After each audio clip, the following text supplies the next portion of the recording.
Ake sisifune sisithole Mabhodla TV. Mabhodla TV. I know my story. Mabhodla TV.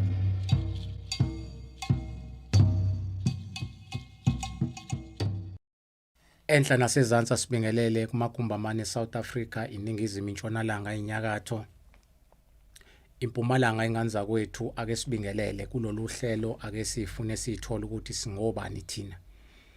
Masikhuluma ngalento yohlelo luka ake sifune sithole. Sikhuluma ngokuthi abantu abakhumbula ukuthi bangobani.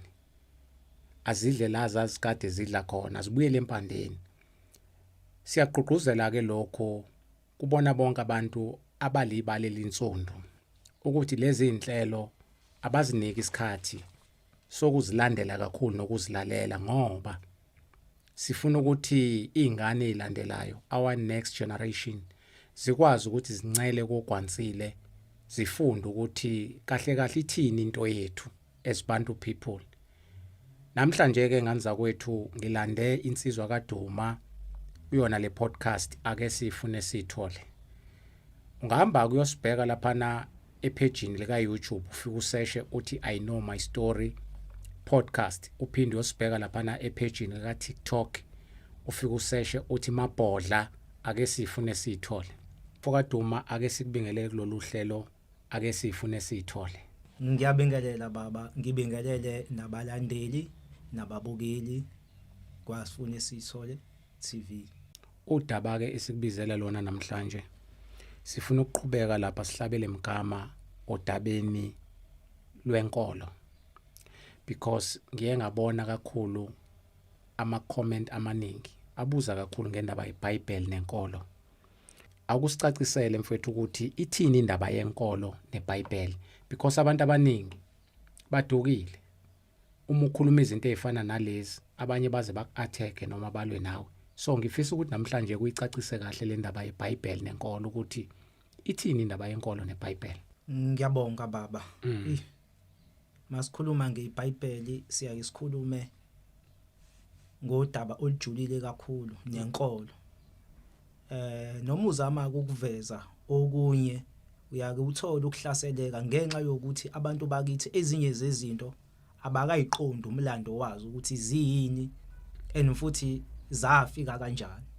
Siyake sifune ukusebenzisa lokho okwathi mabefika bacindezeli basitshena ukuthi kuyikona. Kodwa manje mase usubheka usulandela usujula ngokumlando wakhona, ufika ukuthola ukuthi cha akuyona ilento lena abayisho ukuthi iyona. Ngoba masikhuluma nje ngeBhayibheli, abantu abaningi bayeke bebe nawo ukuthi hayi incwadi engcwele yaphifunyelwa uNkulunkulu. Leyo ncwadi leyo iyona eyaba isiqalo, yaba isiphetho nemlando eminingi esinikezwe yona. Abantu abaningi bayeke beyitshela ukuthi yonke into ekhona eBhayibhelini iyiqiniso.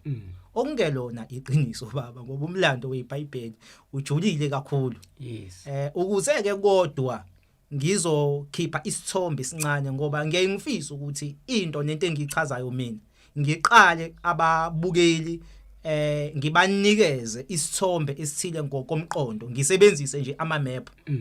Ngoba kufanele ukuthi into nento esishoyo sikukhiphe ubufakazi bayo okuphathekayo. Ngoba masovele sihlale sithi hayi iBhayibheli kwenzeka kanje kanje kanje kanje, abanye ngeke beze bebone bazothi hayi vele bama antichrist labantu abayifuni inkolo, bama demoni, sigcine sesi-attack. Kune map lana engithandayo kakhulu nje, ngoba iyona babengifuna sike siveze nje eqala abantu ukuze sithi sikhuluma sibe sesazi ukuthi sesinawo umqondo omncane. Baba ngicela ukuthi ngiyacela baba ukuthi nje sike ungibukele lana ekule map leni. La kule map lena sikhuluma ngeBhayibheli nenkolo ngithi. Ngiyacela ukubuza baba, umlando wenkolo wonke noweBhayibheli ngokomlando wali iBhayibheli bathi ukiphi? Use-Egypt nakwa-Israyeli. Iwona amazwe abasifundisa bona ukuthi ukuwona lamazwe lawo ngokwabo. So nayo ke imap ngiyiphethe. Nansi iEgypt siyayibona. Iyona iEgypt le njengoba siyibona, iyona iEgypt le ela bese sekuzoba iwona uIsrael lo ola. Nanto ke iBhayibheli liqhamuka lana eEurope, eRome. iRome nayi la phezulu la eEurope kulamazwe la phezulu iRome la eEurope. So umbuzo oqala uma kukuthi sifundiswa ukuthi iBhayibheli kwakade kuyincwadi engcwele yaphefumulelwa uNkulunkulu abelungu ibona abayisizwe esingcwele inkolo iqhamuka kubelungu yonke into iqhamuka kubelungu njengoba kwenziwa namhlanje ngisho ithombe. Umbuzo wami uthi abelungu babefunani eGibhithe, abelungu babefunani kulelizwe ngoba lelizwe leli liseAfrika nalelizwe elibizwa ngokuthiwa iNorth East Africa angani lemlando yeBhayibheli bathi kulona. Pho kwenzeka kanjani babo ukuthi wonke lo mlando usubona usuqhamuka lapha eEurope eRome? Kwenzeka kanjani? Why namhlanje umlando wonke esubona ufika nabelungu inkolo kuthiwa yabelungu?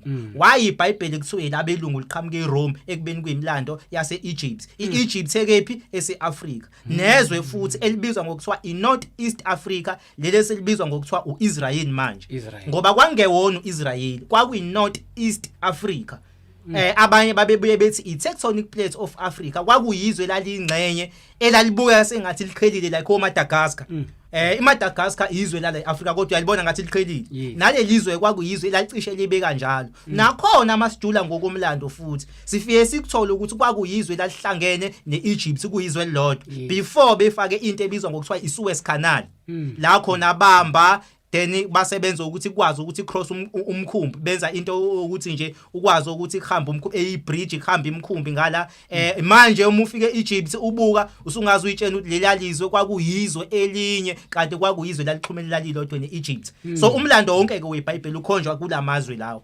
Njengesizwe ke kufanele sijule manje singakhohlisani bese siyayibuza umbuzo kwenzeka kanjani pho namhlanje sibona iBhayibheli seliqhamuke eRome njengoba iRome sekuyiyona esiyaziwa ngomlando weBhayibheli. Kwenzeka kanjani ukuthi inkolo siyibone namhlanje seqhamuka yonke into isiqhamuka kubelungu kanjani? Kodwa ukuze sizojula siuchaze kahle lo mlando qala kufanele ukuthi sichaze ngamazwe.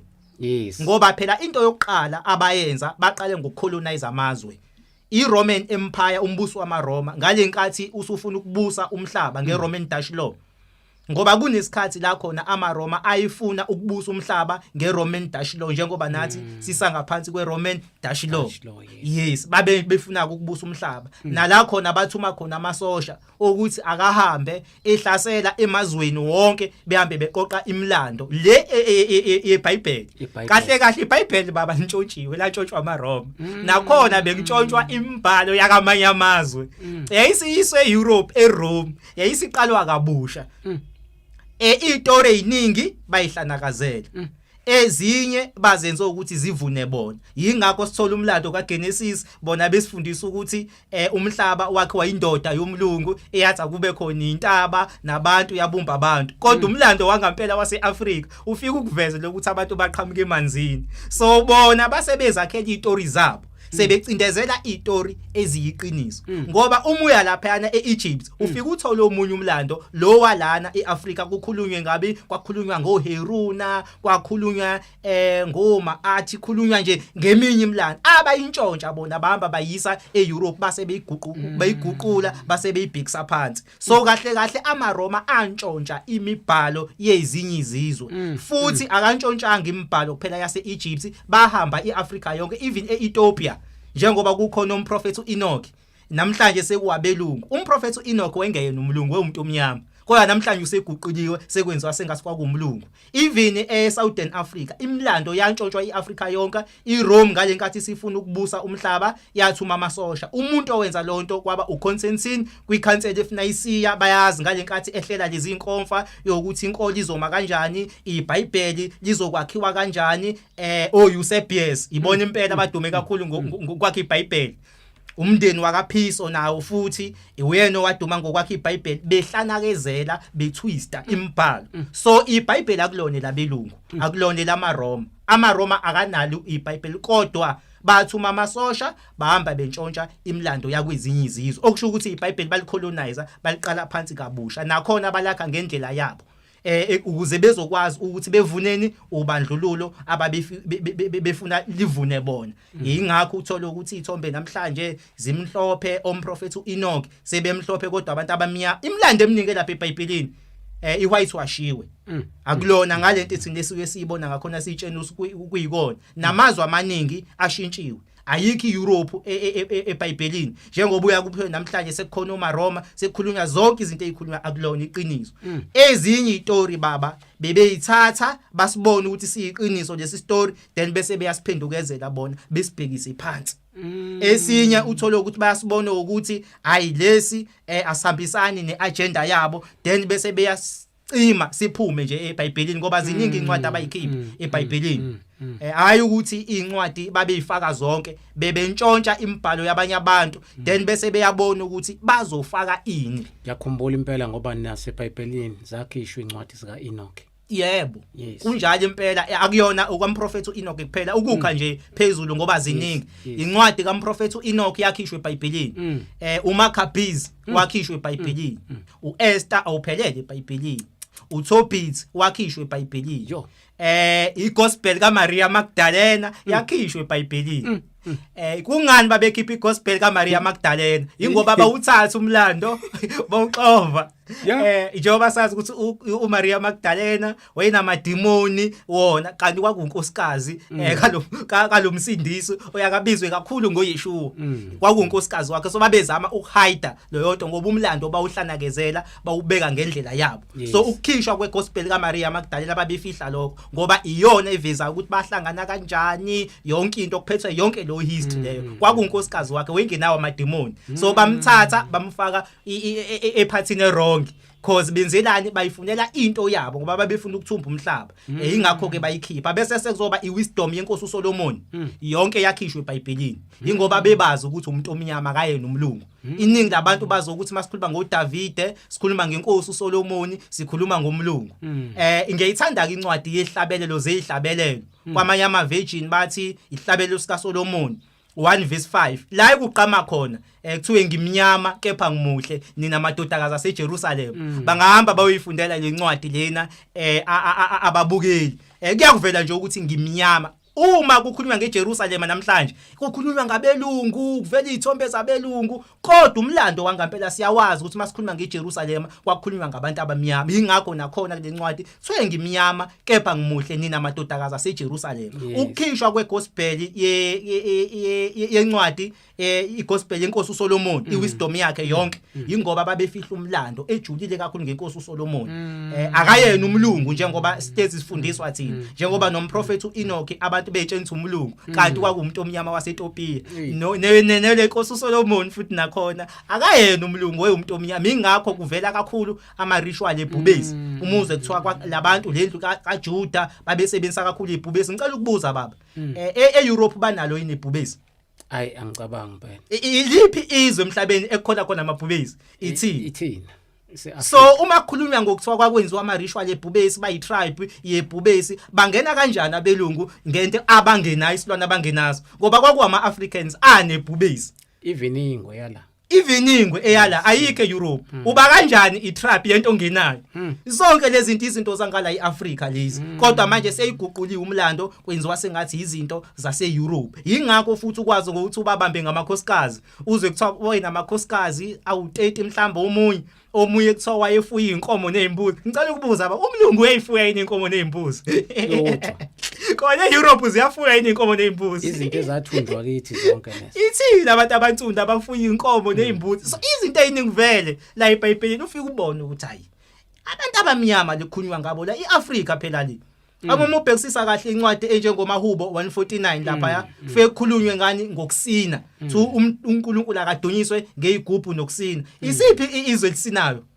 ngaba belungu noma abantu abamnyama so kwenzeka kanjani ukuthi iculture iseBhayibhelini imesha abantu abamnyama kodwa kuswela belungu ingoba vele bantshontsha imibhalo yethu bayise eEurope bayihlanyakezela ingakho kufika ubamba izinto ezikanjalo ufika ubone ukuthi no alibameshi bengifuna ukukha nje phezulu just ukuvezela isithombe ababukeli nabalandeli kodwa kahle la engifuna singene khona kakhulu ukuchaza ngalelizwe ekuthiwa kaIsrael noma ngizolishiya lona ngoba vele sebantshontsha balifakiswe eScanal iEgypt kodwa le ngifuna sikhulume ngomlando wayo wangampela ukuthi iEgypt ngoba abantu abaningi abawazi umlando wangampela waseEgypt. Hayi kezwakala mfukaduma ngiyakuzwa kakhulu mfowethu indlela obeka ngayo ukuthi incwadi eziningi zakhishwa eBhayibhelini njoba sengeke ngabeka example ngencwadi kaEnoch wavele wasale usugeqa amagola wabala nezinye njalo ngiyakhumbula mawukhuluma ngalombuso kaConstantine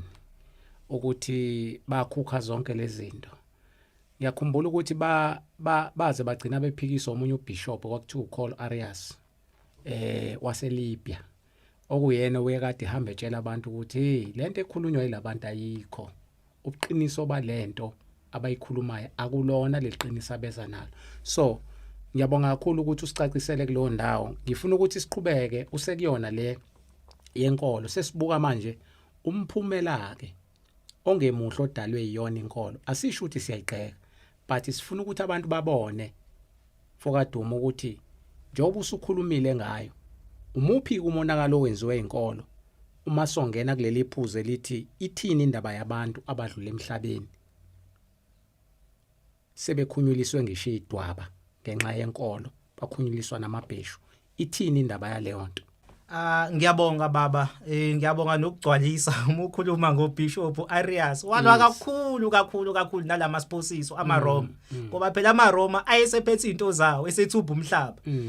Wama kakhulu esho ukuthi no, lento lena abayikhulumayo ayikho bazakhele bona. Lento lena inje bayakha kanje. Lo bishop loyo babese befuna ukumbulala. Waze waphelela lapha yana eEthiopia wacashiswa khona ngoba befuna ukumbulala ngoba wayiveza amaqiniso ukuthi laba bakhuluma into engelona bayigebengu bagebenga abantu. Sibe nenkinga ke baba masingena lana enkolweni ukuthi silimaze kanjani. Ngoba manje thina sicabanga ukuthi yonke izinto eziqhamuka kubelungu ziyiqiniso. Ninkolo yayikade iyiqiniso. iBhayibheli liyincwadi esingafanele siyiphikise. Angisho baba ukuthi iBhayibheli kufanele siyiphikise. Yebo kukhona okuyiqiniso, kodwa okuningi kuhlanazeliwe. Angifuni uqamba amanga ngigxeke konke ngithi hayi iBhayibheli nokukhona lokho kuyiqiniso, kodwa okuningi kuhlanazeliwe and sekuvuna umlungu. Ngoba phela khumbula ukuthi mabezosicolonizer ngokwenkolo iRoman Dutch law ihamba nani? Ihamba nenkolo needucation. Okusho ukuthi masikhuluma ngeRoman Dutch law sikhuluma ngenkolo, sikhuluma ngeeducation, imfundo. Ama-twins ngekwazi ukwahlukanisa.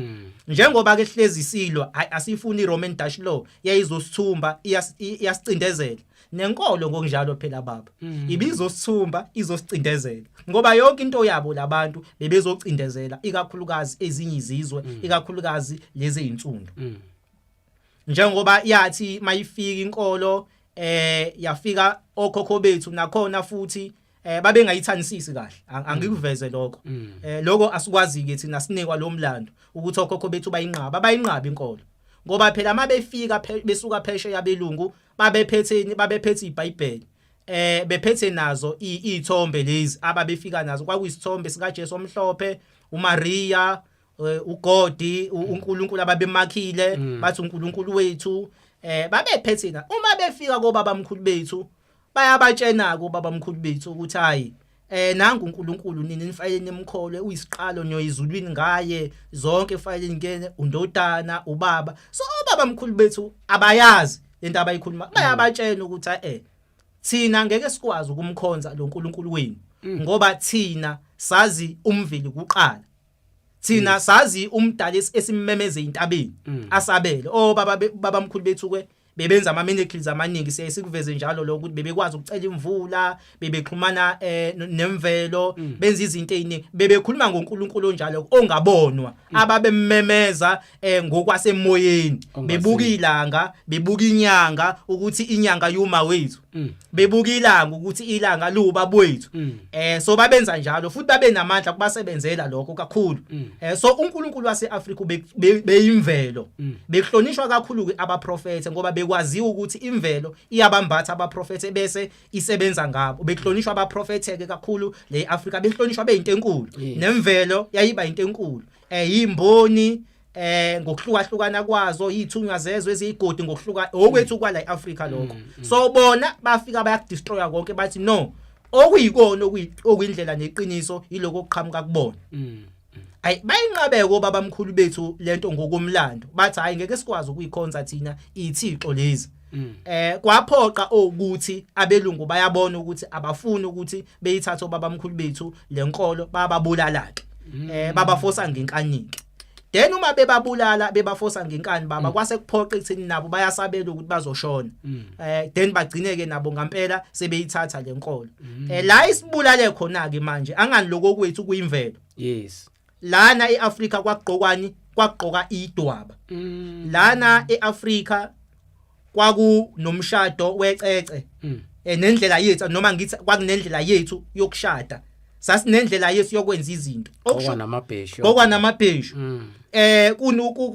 kuhlonishwa imvelo kunosiko mpilo lwakhona bona zonke lezi zinto ezithina esasixhumana nazo babeyibiza ngamademoni so babona vele ukuthi njengoba sinqaba okusho ukuthi izofeyila iplan ngoba iplan yakhe yabo kwakuukuthi besithathe beyozivalela emasontweni bese beyaswasha bafake lokho kwa bayazi ukuthi mase besifakile lokho kwabo sizothatha bese silahlo kwesisizwe esifile okusho ukuthi sizoba weak ngokwasemoyeni baxebule empandeni yes ingakho babamkhulu bebenqaba nabo yingakho babamkhulu bethu bababulala babajikela ngoba bathe mabebona bayanqaba kwabonakala ukuthi no sebeplana isikhathi eside lento phesheya ngoba phela mabezofika la bebeplanile ukuthi nayi indlela esoyisebenzisa inkolo bese sesisebenzisa imfundo okusho ukuthi kuyasiphoqa labantu fanele beba amakholwa ukuze sobafundisa into ezintsha bababulala ke babafosa ngenkani ikhona nje imlando mangasuye lapha neKongo yo naseAfrika yonkana kwanqunqa abantu ngisho izandla beforce ukuthi abeba amaKristu uLeopold udume kakhulu nje bangafunda ngaye abantu ibuka ihluku ayesenza kwenziwa abelungu nalabo abenza ihluku esinjalo bebaforce abantu ukuthi abeba amaKristu ke ngoba ukuthi kwakushona abantu abaningi bangena ke basebaba ke amaKristu abantu alright seba amaKristu ke manje kuzokwenzakalani okusho ukuthi kuzofa yonke into yethu lokwasemoyeni bese sesiyaphumelela kulesi sizukulwane sokuqala bese sesiya izizukulwaneni esinye bazokwakha lokhu ukuthi asikhohlwe ukuthi ucinywe nomlando ukuthi lento yafika kanjani akuvezwe izizukulwaneni ezizayo kube sengathi zonke lezi zinto abafike nazo ziyiqiniso ziyiqalo ziyisiphetho ufihlwe lo mlando esuveza la nathi usuveza ngoba manje sekukhona ifreedom of speech manje qala umuntu make wazama ukuveza lezi zinto bebulawa bungasindi ngoba belungu bebengafuni ukuthi lezi zinto sivelwe ngoba bebengafuni ukuthi umlando uvele sona ke umuntu kanjalo olivezayo leliqiniso ubebulawa so uma kuukuthi ke abelungu bayabona ukuthi ayi sebesifakile la ngaphakathi emasontweni angani sizokulahla konke okwethu uma sesikulahlile lokho kwethu sesiyisizwe isifayo angithi yebo ke kwenzeka into kanjalo ke sagcina ke nangampela sesiba okhokho bethu baba amakholwa bayiyeka impepho ukushisa impepho baphinde futhi bakhumliswa amabheshu bakhumliswa idwaba babuya futhi bayekiswa nje yonke into eyayihlangene nabo bayiyeka kwaba into enhle leyo nebukeka kuyiyona euNkulunkulu kwaze kwafika ke lesizukulwane esikusona manje sesiyangena ke embuzweni lowo ukuthi isilimaze kanjani thina sesizwe esiweak ngokwasemoyeni ngoba sicabanga ukuthi lokwase okwabo ikona okuyiqiniso number 1 asayihlonipha imvelo ngithi imvelo okhokho bethu babe namandla behloniphani imvelo bo yes benamandla ngoba bebazi iqiniso ngemvelo number 2 asabahlonipha abaprofete bethu ngoba sazi ukuthi lokho kufike nabelungu kuyisiqalo kuyisiphetho kwakunosiko mpilo ifamily structure yethu uyabhidlika yonke kwakufaka idwaba nje ubusuke wachaza ukuthi okwethu kwakhamba nosiko impilo lwethu kufaka idwaba sebekhumulile idwaba manje abasayifaki kodwa ngokwasemoyeni akushiwo ukuthi asizukuyenza lento ngokwasemoyeni thina ziyadingeka idwaba ngithi ngokwasemoyeni phela abacolonize athi ayithongo ithongo lisazi ukuthi umama egcekela ufaka isidwaba yabo ithongo lazi ukuthi umshado yilo wangampela lo original yes okucela ngenyongo lo owabi white wedding alwazi ithongo so ila afike sashayeka khona ubuthola ukuthi manje izinto zomuntu ayibalance ngenxa yokuthi uhlupha isibongo ngoba wathatha lo mshado lo wabelungu ayitshena ukuthi yena iwona osemthethweni kanti wawumshado lona okuyiwona ofike nabo abacindezeli uqhamuka lapha eEurope kodwa owavezwa sengathithi iwona mshado wangampela ekufanele sikholelwe kuwona lo mshado ekufanele ukuthi uyisiqalo uyisiphetho kaNkuluNkulu ekubeni futhi ngewona kaNkuluNkulu wakhe wayibona amaRoma uqhamuka ngaphansi kwesithixo sika Junior uJunior yes isithixo sabo sika July le angani ngisake sakuchaza ukuthi inyanga abayiqambe ngezithixo zabo uJunior ke kwakuyisithixo sabo leso esaqanje ngayo inyanga kaJune njalo kuthiwa uJunior isithixo sabo leso esemshado imishado eEurope yayenziwa ngoJune kwahlonishwa lesi sithixokazi sabo akuwona umshado kaNkuluNkulu but ngale nkathi sebecolonize izinto namaBhayibheli sebeqala iRoman Dutch law izinto eziningi benza sengathi ezikaNkuluNkulu njengoba kukhona nama Easter abantu bazi ukuthi ama Easter uJesu yonke lento kanti ama Easter into ezithixo sabo masikhuluma nje iqiniso uJesu wayehlangana kanjani nonogwaja namaqanda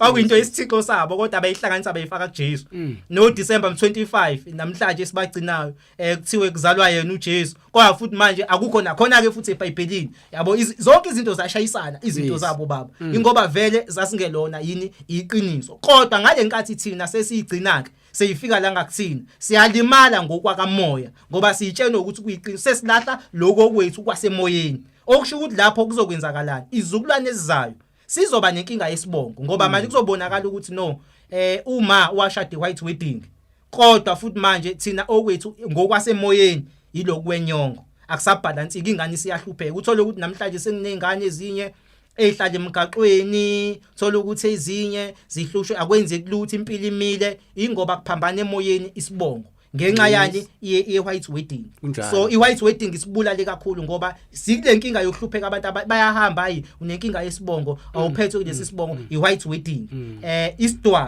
isidwaba ngokwethu mase kuthiwa akujulele okukhulunywe ngesidwaba uma kuukuthi la eAfrica uyacela usuthatha umakoti yes into ehamba phambili isidwaba baba noma esebuya futhi ubuya ngasi isidwaba nasegcekeni futhi kufanele afake isidwaba uma kuukuthi uhamba wasikhumula isidwaba kusuke sekuyicala abantu abangasekho ngangokuthi namanje kunezalukwazi eyike kwabanye avela athi mntanami ngiyacela ukuthi ungifake isidwaba angenile emndenini ngenxa ukuthi ngakhumula isidwaba yodwa uma sijula ke ngenkathi bengakafika belungu kwagqoka idwaba namhlanje asayigqoki idwaba ngobani kwafika abelungu bathi zubudemoni zingakanani izalukwazi baba ezicindezelekile ngale engakwazi ukuthi sivele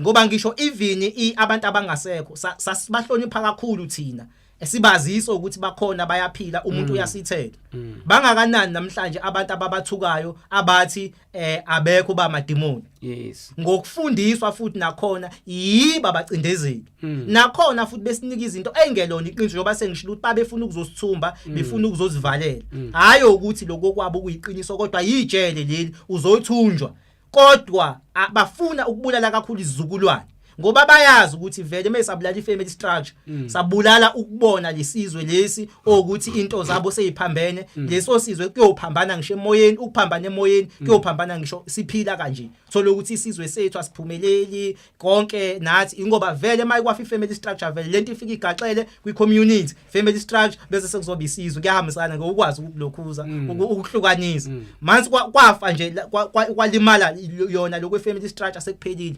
sekubhedile ngoba kuzoba khona ingane enenkinga yezibongo kuzoba khona ingane eziflathelwa amathongo avalelekile ngale ngoba kunezinto abazenza emhlabeni makufika belungu bakhumula idwaba bathuka abantu abangasekho bababiza ngamademoni balahla iziphiwo zabo benza lokhu nolukho okusho ukuthi kahle kahle ukucindezeleka kweingane ezikhulayo ukucindezeleka kwesizwe angani yabo so abelungu vele mabenza lezi zinto lezi bebevele bazi bona ukuthi benzani nokuthi yini abazoyiachieve ngelilanga njengoba beqala beachieve manje usibona nje esisesika nje sesazi ukuthi thina yonke into efike nabelungu yayiqiniso iBhayibheli liyiqiniso inkolo yayiqiniso zonke into zabo kwakuNkulunkulu kanti manje yonke liyathi ihamba neRoman Dutch law eyizosithumba inkolo iyijele sithunjiwe ngayo noma ke sebefika abaprofeti abaningi bebefika bekusho lokuthi no akuyona ilento esicabanga ukuthi yona nako kuyiqiniso ngisho eBhayibhelini bakhona abaprofeti bebephakama bebasiza abantu bebatshela no yiloko kuyiqiniso eBhayibhelini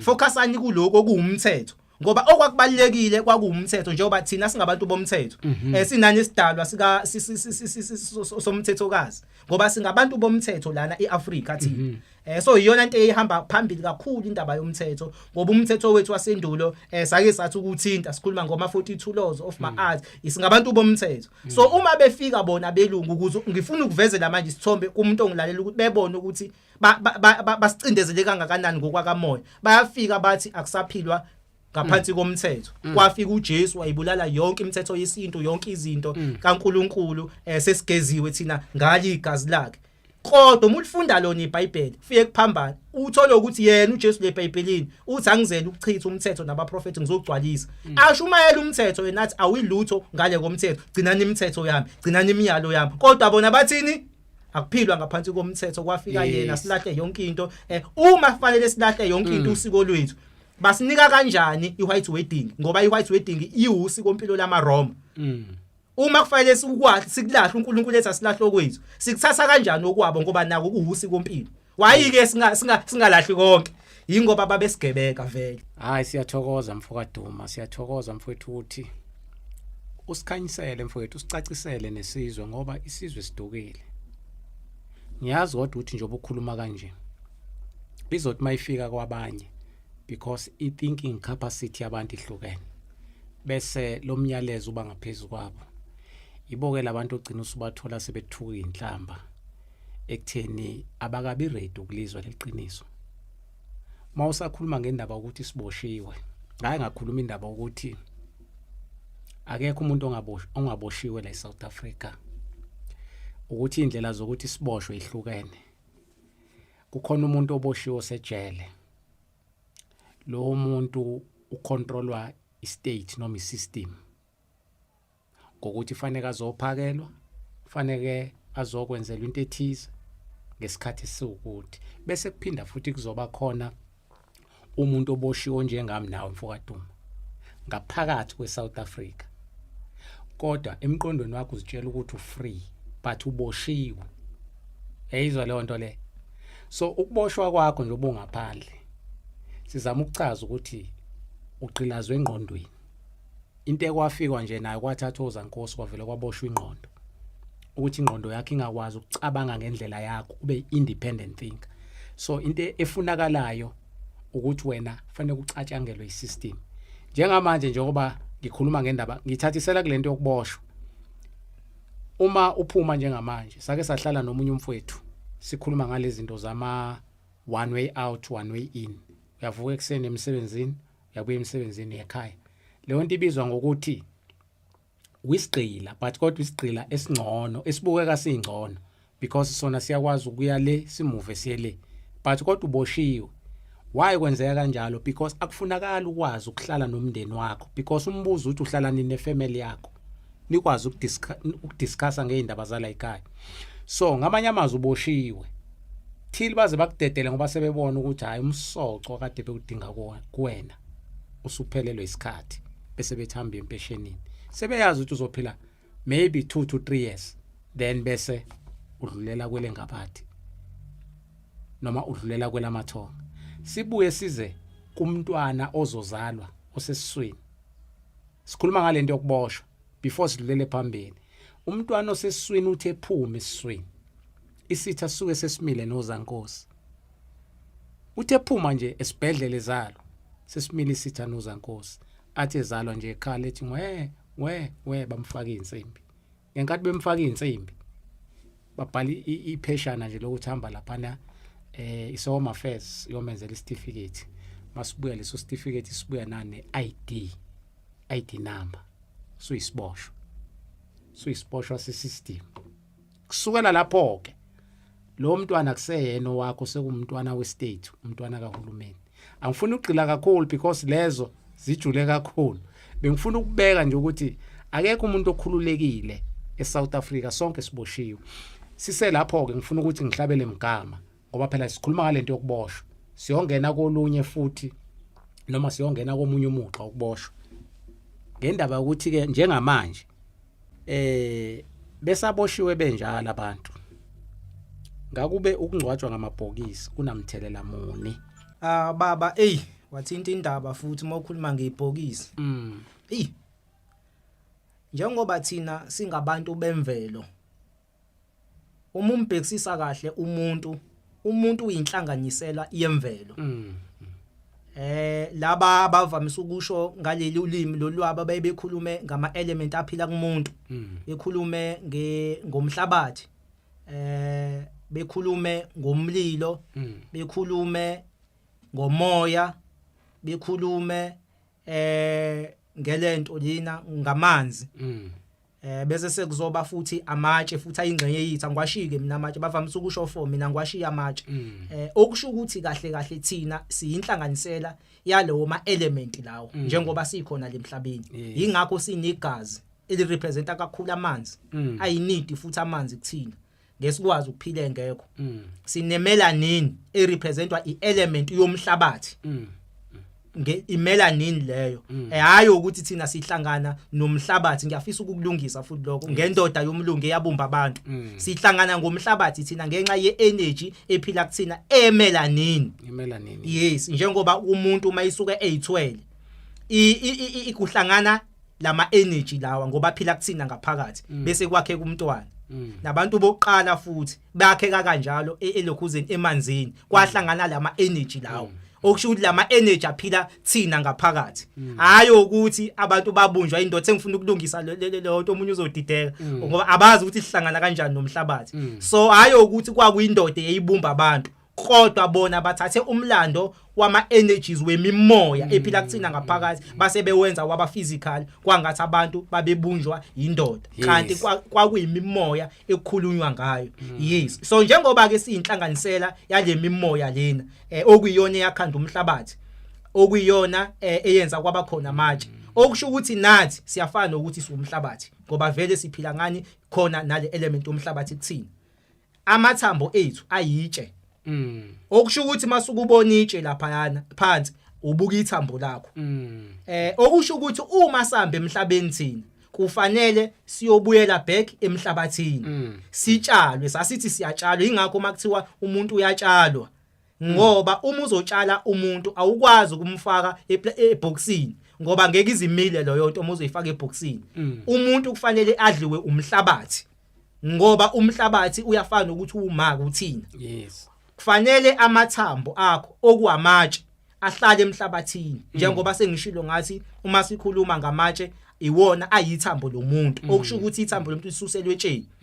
Amatshe ke nomhlabathi kuyahambisana. Nomuntu uma esehambile futhi kufanele kube khona ahlale nje ewuyena amatshe abuyele emhlabathini nomhlabathi uvithike elokhuzeni bese seyamila ngoba kuthi umuntu uyatshalwa. Bebekwazi abelungu lokuthi kubaleka kangakanani kuthina. Base besikhandela ibhokisi.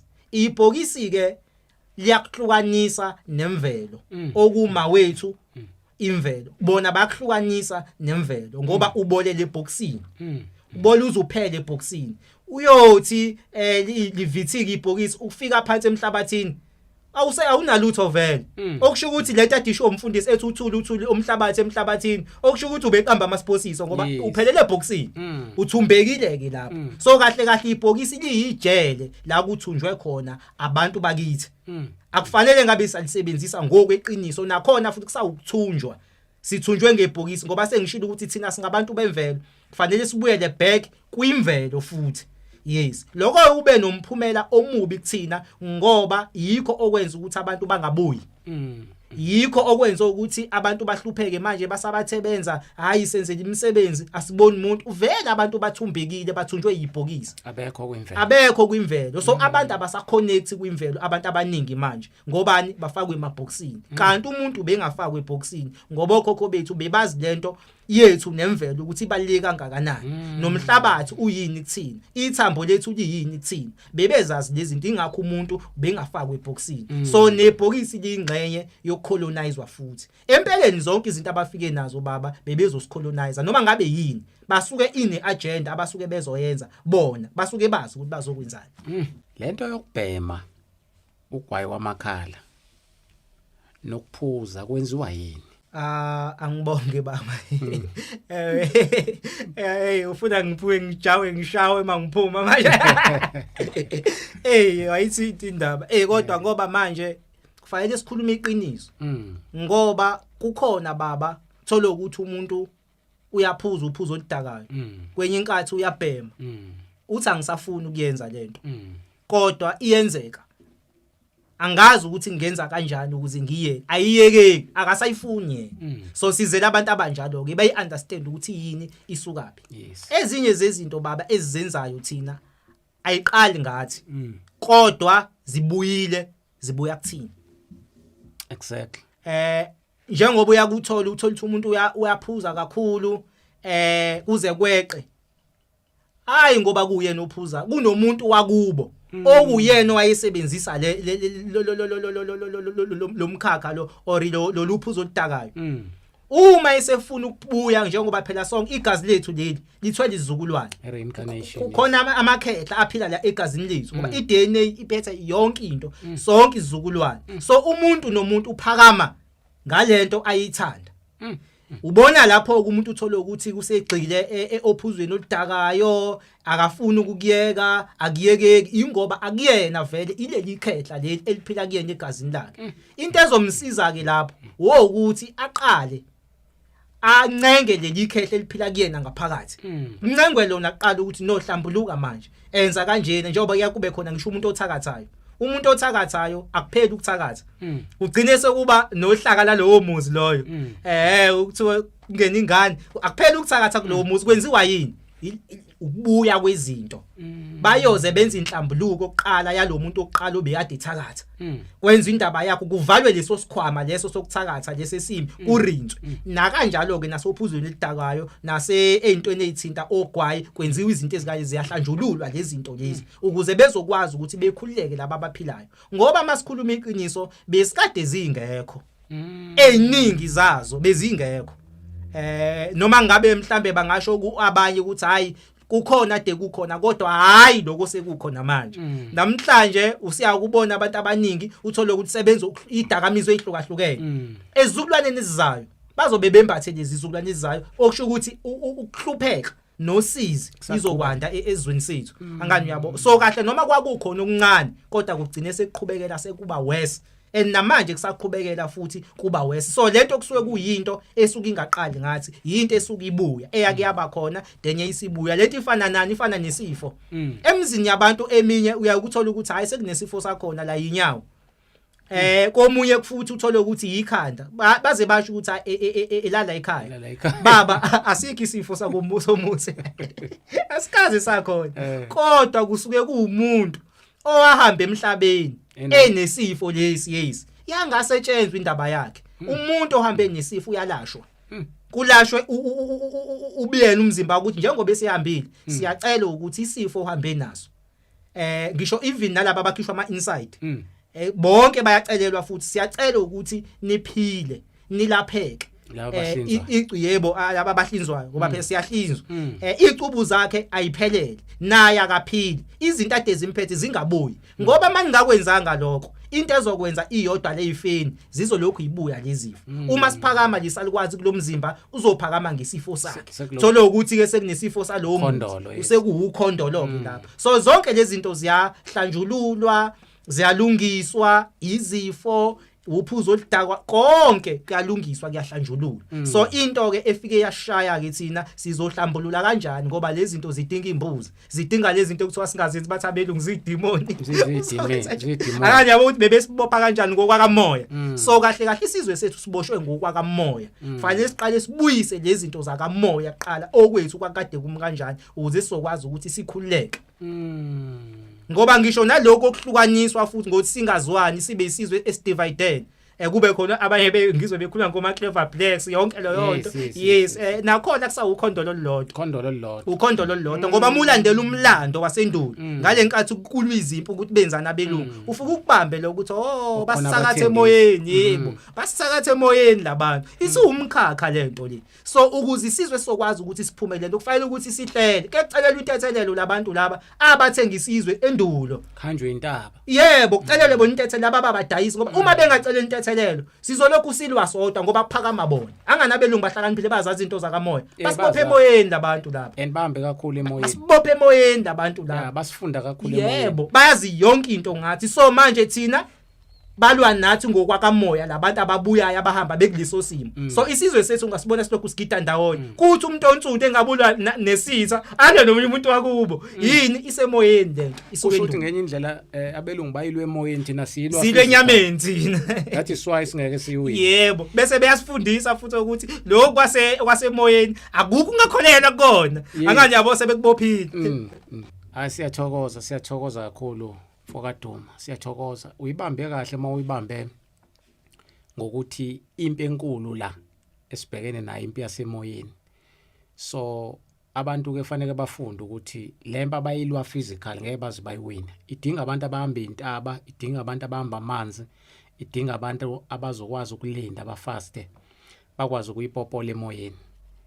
Because uma bengakwenzanga lokho, hayi njengoba uchaza nje ukhondolo lisazolo eliqhubeka. Sibathethela kanjani labantu amacala laba sebesothula into omhlaba, especially ke wathinta indaba yokuthi abanye bakhunyuliswa idwaba, abanye bakhunyuliswa amabheshu. Kuningi nje singakubala. Yabo abanye bagundiswa inwele, saqokiswa icathulo sahlukaniswa nomhlane kaNkuluNkulu okungumhlaba. So sibathethela kanjani ke laba sebengale amacala ukuthi bakwazi phela ukuthi bakhululeke nabo. Baba asibonge umbuzo ojulile lona leyo ukuthi sibathethela kanjani amacala. Into nento esiyenzayo kufanele sihambise bona phambili. Kunabantu ngizoyithinta inhlaka zonke ngoba ngizoqala ngiye ngokwasephakameni njengoba ke kuphakama abantu abangasekho hamba uyonginikelela eNazaretha nginenkinga ukuthi nokuthi yes nakhona futhi kusayezinye ezindlela esingakwazi ukuthi sisizakale ngoba phela isizwe nesizwe umdala uma esebonile ukuthi sesiphambukile uyakathi umprofeti okuyena ozokwazi ukuyolungisa izinto manje ngishilo ke eqaleni ngathi benze ukuthi abaprofeti bethu singabazi singafundiswa lutho ngabo bese sifundiswa lokokwabo kuthiwe kuyisiqalo kuyisiphetho bebazi ukuthi thina okwethu kum kanje so nathi sibe nale yonkingo ukuthi lokho okwethu ofike ngabe kuyasiza asakwazi ukuthi sikubone ngoba siphathiswe lokhuyana kanti manje umdala uyake enze indlela abone ukuthi napha abantu abami sebelahlile manje na umthetho wabo nakho sebehambe kanje akekhambe kuyabaprofeti abazobafundisa bakwazi ukuthi babasize so ingakho kuyakuthola abantu bangasekho hamba yonginikelela ekuphakameni ingoba vele kwakade kuumprofeti wethu weqiniso owayethunyelwe kuthina ukuzosiza so ukunikela kuyasiza kakhulu ingakho nabantu abakhishwe emabhokisini uyakwazi ukuyobanikelela eNazaretha nabantu ababe bekhumula idwaba uyakwazi ukwenza ngidlule ngiye kokunye ngoba ngithe ngizosinta inhlaka eziningi nasemanzini futhi abantu abahamba amanzi uyakwazi ekuthenini uthathe amatshe awu7 uthandaze ngayizolo ukhulume nawo ubacelele nje intethelelo kwimvelo sikhuluma ngetsheke manje okuyini okuyithambo lethu elisisekelo sethu ngoba sonke sipaswa amatshe khulume nawo emsamo amatshe awu7 ufaste kodwa kuyalindwa ke ulinde uma usuvuka ekseni uyawathatha lamatshe awu7 usuyahamba uyofika uyawabeka lapha emfuleni usuyakhuluma ucelela intethelelo abantu bakini abona bethwebula imvelo abahamba befakwe emabhokisini abenze yonke ubacelela kwinature ngoba baboshwe yini inature so sinawo bonke okhi baba imvelo iyasiza sinabaprofete yonke into sinawo kodwa ukuthi asifundiswa lutho ngakho ngoba sabanjiswa lokwase Europe okwakuthiwa ikono kwisiqalo kuyisiphetho kodwa kuyikono ozosibulala so zikhona nje indlela yilezo nezinye olwandle nakhona uyakasha umfowethu lana nabanye bayeke besho kunikelwa kanjani olwandle ziningi nje indlela ezikhona baba ezithinta imvelo uke wathinta ukuyothandaza intabeni enye yendlela futhi ngoba intaba la kuthini represent umdali ngokwase Africa exactly intaba ijule kakhulu intaba ngelanga soyichaza udaba lentaba sikhulume nje ngentaba ukuthi intaba yini la kuthini Africa ngoba isidalo ifana ukuthi umuzi ongcwele intaba yebo kuyahanjwa kiwe intabeni kuke kucelwe labantu abahamba bonile esizweni ngoba if singakwenzi lokho sibhizi kaloko esanikezwa abelungu umlungu wengeyaza nginika into ezokuthumba uphinde usebenzise yona ibe ithuluzi lizoqaqa into yosiqaqa ukuthi sikhumbule abaprofeti bethu sikhumbule imvelo ukuthi yini silikhumbule ilanga okhokho bethu babebuka kakhulu ilanga njengomvili kuqala ingakho nenkanyezi inyanga ibibukwa ngoma nobaba bona basifundisa ukuthi kunobaba kuphela bamfihla umama kungani babelahla ibalance yomhlaba. Ngiyafisa ukuthi lidlule nje sithi ukukhuluma ngale kakhulu ngoba ijulile. Umuntu kukhona owesilisa, kukhona owesifazane. Nasemoyeni futhi imimoya ihlukene kabili baba. Kukhona umoya omele umoya wesilisa nowesifazane. Ngokwethu kwaseAfrika ilanga ilona lalimele umoya wesilisa. Umuntu wesifazane ubemelwe amanzi. Yingakho meyithwele ke iqale yonke into kuba amanzi, kube khona amanzi. Ingane iqale emanzini. Okusho ukuthi amanzi la kuthina amele umuntu wesifazane. Yingakho ke kukhulunywe ngomama unomkhubulwane, ke kukhulunywe ngenyanga ngoba khumbula ukuthi unozala wenyanga isibhakabhaka. Esesikhulume ngaso kakhulu sathi amanzi lawo. So amanzi ayinto enkulu la eAfrika kuthina njengoba sengishilo ngathi uNkulunkulu we representwa imvelo. Kwakufike kuba amanzi bese sekuzoba yilanga, kuba umoya. Ingakho kubalekile uye entabeni uyothandaza lapho ushawa umoya. Ingakho kubalekile ukuthi ukuxhumane nje nemvelo. So konke lokho kwethu uhamba nga2 uma nobaba. Bekufihlileke lokho abelungu ngoba bebenzela khona ukuthi singakhonix ngoba sibambelele kuloko kwabo sikulahle lokho kwethu. Sina sazo ukuthi nje hayi khona ubaba kuphela sinoma nobaba. Hayi mfoka Duma siyakuzwa mfethu, siyakuzwa and ngiyakuzwa uyashisa. Zonke lezi zinto mawuyikhuluma ngiyakubona ukuthi hayi kuvuka ngisho imoya okhomba ukuthi kukhona abantu abaphakamayo la kuwena. Cha mfowethu ngifuna sibuyele kuleya yemap. Awuthi kusinabela ke ngale ndaba yemap. Lokade ukhuluma ngayo ukuthi amazwe asentshonalanga ale kude but iAfrika ingapha. So ithini indaba yale Egypt ngoba ngizwile ukuthi wayithinta wayishiya. Siyabonga baba, siyabonga. Uma sikhuluma ngeEgypt lo mlando ubaleke kakhulu ukuthi siwazi ngoba omunye wemlando abasibambe ngawo. Angani uma abelungu becolonize beke benze lento ye regime change. Qala phansi kahle izwe ngendlela yabo ukuze lizobuswa ngendlela yabo. Likhiphe abantu bomdaba abakhona njenge-America phela kwakade kuphila ama-Red Indians. Bathe mabefika behlasela then base kungena lama Europeans akhona manje lawo. Kodwa bekade kuyizwe lama-Red Indians. Namhlanje sesazi ukuthi iAmerica izwe lalabelungu abakhona kodwa kwakuphila ama-Red Indians. Benza njalo ke. Nalapha futhi kuleli izwe libizwa ngokuthiwa iEgypt nakwaIsrael namhlanje. Kwangelona izwe elalihlangana nabelungu leliya. Kodwa leliyalizwe leliyana kwakade kuyizwe ngizoqala lapha kule ndawo esibizwa ngokuthiwa kwaIsrael manje ngoba umlando ubhekiswe phansi wonke. Kwakade kuphila abantu ababizwa ngokuthiwa amaSemite. Kuwabantu abafana labo njengabantu laba namhlanje laba ekuthiwa laba abaseEthiopia kakhulu. Thola ukuthi abantu bakoSomalia. Abantu labo abafana nathi kodwa inwele zabo zinamaKelts. Ama-Ethiopian. Yes, kwakade kuphila abantu abanjalo. Angisho ukuthi iwona kodwa abantu ababenjalo. Abanye uthola ukuthi mhlambe bayakhanya, uthola ukuthi abanye bantsundu. Kwakuyizwe labantu abanjalo bomdabu. Hayi abelungu. Bese sekuzoba nalabantu asebekhonjwa ngoba ngisho ama-Arab bengaphili lapha yana kwaIsrael. Ama-Arab aqhamuke eSouth Arabia. Kwi-map uma ubhekisisa kahle ngicabanga ukuthi bazoyibona iSouth Arabia ukuthi ikephi iArabia le yama-Arab. Abengaqhamuki nawo akulona izwe labo iEgypt noIsrael. Kodwa sochaza kumlando ukuthi afike kanjani wona. So neGibhithe ke futhi iGibhithe ke bekade kuabantu abamnyama ke. Khona eGibhithe bekuwabantu abantsundu nje ababephila inkosi yokugcina mangaphosisi bekungoni or Khufu ukuthi anginalo ulwazi kahle. Uma kuhlezi ikhulunywa ngoFaro la eBhayibhelini, uFaro akulona igama lomuntu kwakuyinkosi. Igama la elichaza ukuthi inkosi uFaro. Yes, uFaro. Yes, kwakuyinkosi. Kwakade kwabusa amakhosi amnyama lapha yana eKemet antsundu. Kwahamba kuhlala abantu abantsundu futhi.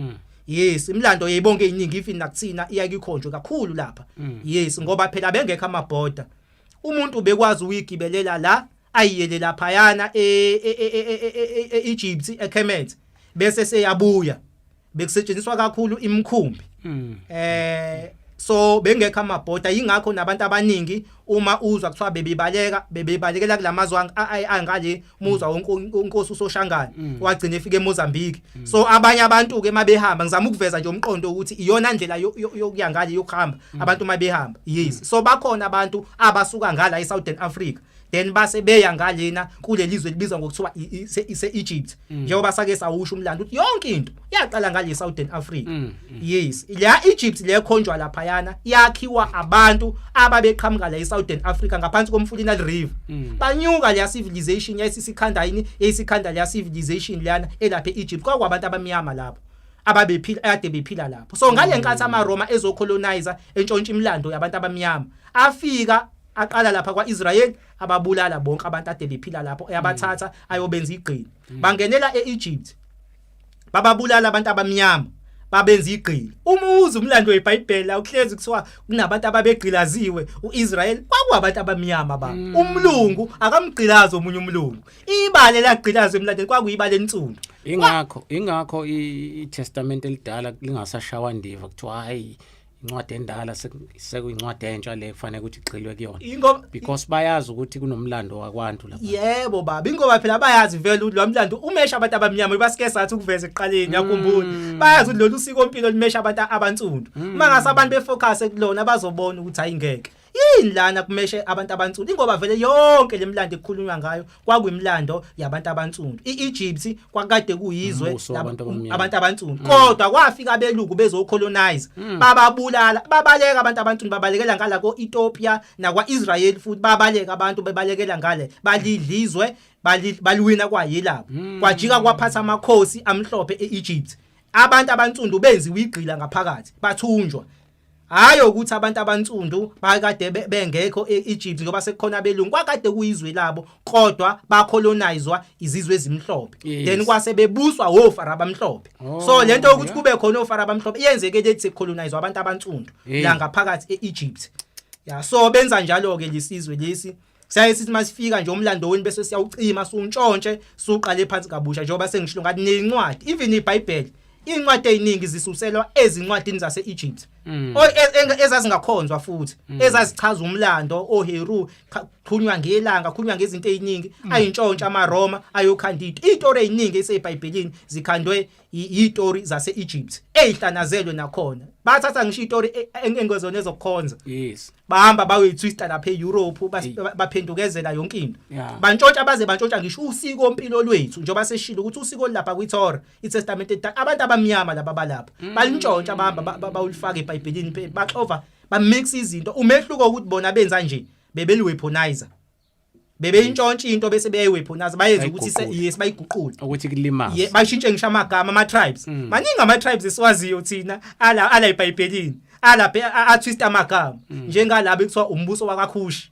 ama Ethiopians lawo bese sekuzoba ilabo ekuthiwa eBhayibhelini abakwa Ephraim ama Afrimo lawo bese sekuzoba ilabo abatholakala ngithi koGhana kuthiwa la eBhayibhelini kuthiwa abakaGilead amagala awatholakala koGhana ama tribes amaningi le eBhayibhelini bawasista nje kancane amagama kancane amagama ngoba noJuda ithina lapho yonke into lapha eBhayibhelini into yethu eyantshontshwa yatwistwa empeleni abelungu abanalutho bantshontsha into zethu bayiweaponize.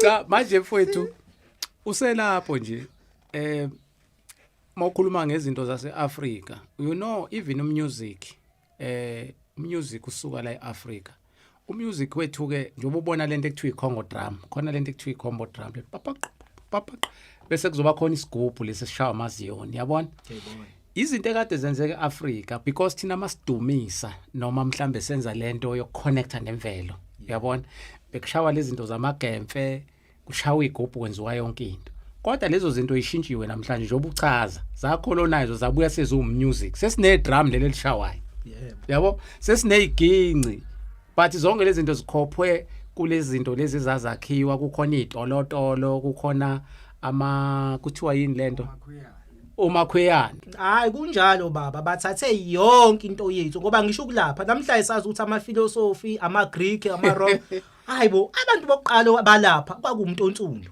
babeyiphupha imithi beyenze odokotela bokuqala yithina emhlabeni umlungu engakazi lutho ngokulapha Yes. Kodwa wayithatha lento wayiphendukezela wenza sengathi uyena osewumelaphi usewudokotela kodwa wayikopela kuthina wathatha into zethu namanje basathatha imithi yethu bahambe bawuyifaka emabhodleleni babuye sebethi asithande yona siyeke lokho kwethu esikugxobayo kodwa kusayinto eyodwa kungcolile lo Hayi siyathokoza mne wethu sesiya ngasemaphethelweni nganza kwethu sibonga kakhulu sinomfoka Duma lapha before ngimdedele ngoba sesovala ngizomnikeza nje only 3 minutes akathi kusicacisela ngeke ngathinta le sound mfoka Duma ukuthi ibaluleke kangakanani lento yokconnecta nemvelo ngesound yethu not isound yabezizwe asikhuluma ngesound yethu sikhuluma ngazo lezi zinto imqangala imfijoli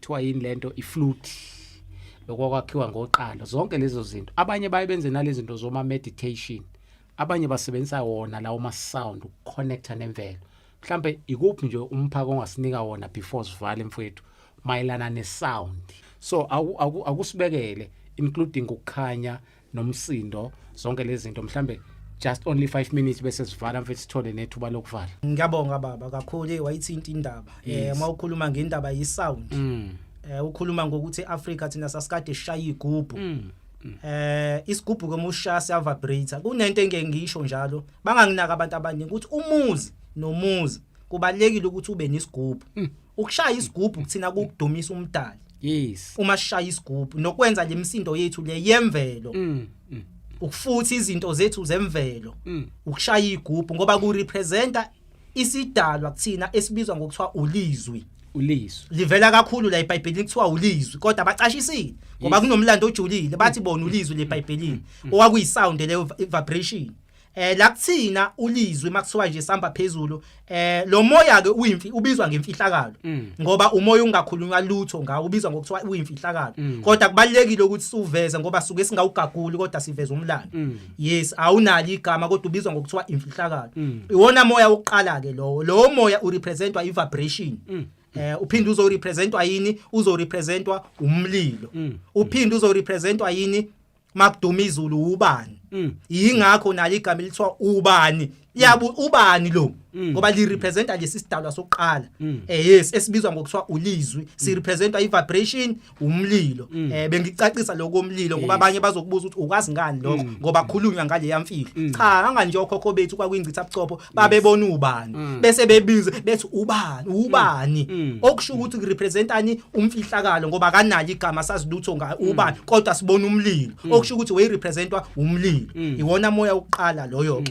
iwona moya wakhanda isibhakabhaka njengoba ke ikhulunywe ngonomphethokazi isibhakabhaka leso wakhanda inyanga okusho ukuthi kahle kahle umsindo kuthina ufana nokuthi uNkulunkulu masikhuluma ngomsindo ukushaya isigubhu ukushaya umsindo esasishaya ingakho nokhokho bethu mabekhuza iphepha bebeshaya zona igubhu yonke into yethina siyenza ngesigubhu ngoba ukudumisa kwethu ubiza lesa sidalwa sokuqala okuyisona esenza kwaba khona isibhakabhaka okuyisona esenza kwaba khona yonke into emhlabeni okumenzi wakho konke kodwa nakhona futhi ephathise bani ephathise isibhakabhaka ngoba fanele sikuveze lokuthi yonke into yaphathiswa isibhakabhaka yaphathiswa nenyanga njengoba ke ikhulunywe ngomama nomphethokazi yes uyena waphatha yonke into kahle kahle lokho kwethu baba kufana njenge family structure ukubone ukuthi umhlaba or umuzi awubizi indlu yakakhokho ngeke uzusho ukuthi indlu kakhokho indlu kamkhulu kuthiwa indlu kagogo bese sekuthiwa indlu kabani indlu kakhulu kodwa kukhulunywa ngendlu kabani kakhokho nomkhulu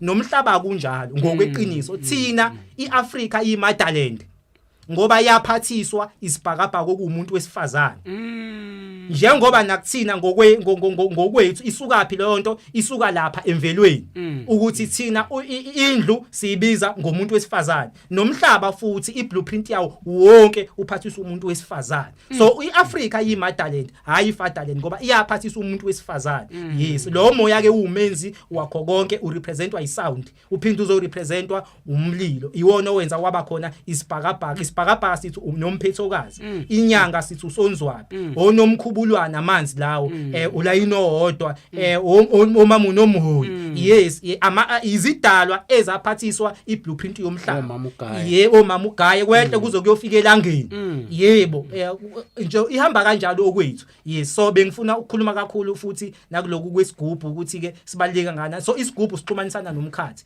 umsindo wethu thina eAfrika ilokhu kwemvelo konke okwemvelo ukushaya igubhu xhumana nomkhathi ngoba okwethu kujulile akukoni lokho abasinikeza kona eEurope buka yonke lento bayibulela okusho ukuthi thina sakwazi ukuxhumana nezidalwa nomkhathi ngoba sashaya isigubhu hayi mfowethu elakhe lokuvala mfowethu sesiphuma nje cha elami lokuvala ngiyabonga kakhulu ukukhuluma nebesikukhuluma sikuveza siyafisa ukuthi abantu bakithi beyiqonde izinto zakithi ukuthi zihamba kanjani sibuyeleni kwimvelo njengoba okhokho bethu bebekade bebuka kakhulu imvelo njengomdali sibuyeleni imfundisweni zabaprofete bethu sibazi ukuthi iziphi imfundiso ade beyifundisa bawobani futhi makukhulunywa ngomprofeti uEnoch uba umprofeti uEnoch fasilazi iqiniso ngaye ngoba phela kwakumuntu omnyama wengena umlungu kwehle njalo kambe kuze kufike kobaba omkhulu umqali wendlela abaprofeti abade bethunyiwe ukuzoqoqanya isizwe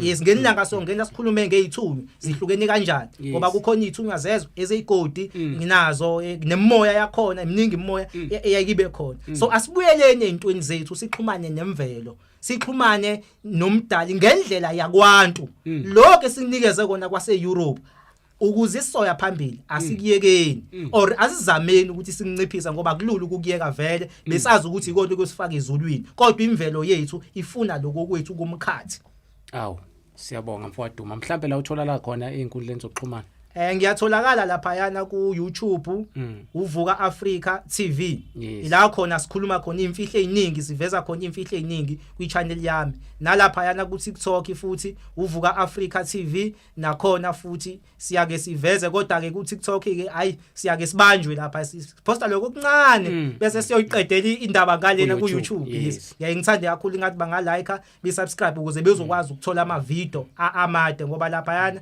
suke senzela nje ku TikTok okuncane uvutho indaba lingale ku YouTube yes ngamanye amazwi nganza kwethu ngiyafisa ukuthi abantu abazoficwa yilo myalezo bawugcine lo myalezo enganza kwethu ukuze kwazi ukuthi bonke abantu abalandelayo bakwazi ukuthola so siyesihlaleke nanodumo lwelanga abantu abaningi baye bangibuzeke ko TikTok bangibuze ko YouTube uphi udumo lwelanga nganza kwethu emhlabeni masiphila kunezinto ezibuye zisenza ukuthi singakwazi ukuhlangana udumo lwelanga usempumalanga uyasebenza inganza kwethu because njoba senza i-podcast ngale kwe-podcast kunezinye izinto ezidinga impilo so uyasebenza empumalanga yingakho siye senza ama-video online inganza kwethu so uyothi mesebuyileke sela iKZN noma ivakashile kukhona into azoyenza bese sithola lelo thuba senza i-podcast inganza kwethu siyafisa ukuthi ke nisivakashele lapha epage lika TikTok mabhodla ke sifune sithole lapho ke nje bese chaza umfokaduma siya summarize nje siposta nje izinto ezimbalwa ngenxa yama restrictions bayazi ke abantu abaningi ukuthi ke uTikTok ugudi kakhulu ukuthi masikhuluma izinto ezinjengamaqiniso usheshe uyovala into eziningi sithola ku YouTube nganza kwethu la nizofica khona ama video ephelele ungahamba kuyosesha lapha nepage ka YouTube ufika uthi ufika useshe uthi I know my story ku TikTok uzofika uthi ake sifune sithole sine page ke esilivule ku Facebook nakhona ipage elithi ake sifune sithole nakhona uzoyifica into enjengana lezi nama video kodwa ke lapha ku Facebook kakhulu sikhuluma kakhulu ngalento ukuthi lento ka ake sifune sithole isiyinhlangano yakwantu registered so mawuzosebenzisa leli gama sesingakubopha nokukubopha because sekuyinhlangano yakwantu ezintweni esisuke sikhuluma lapha leyo nhlangano ibuyisela abantu enhlabathini ezinjoba sihlale sikhuluma njalo ukuthi ukudla sikudlaya kukho good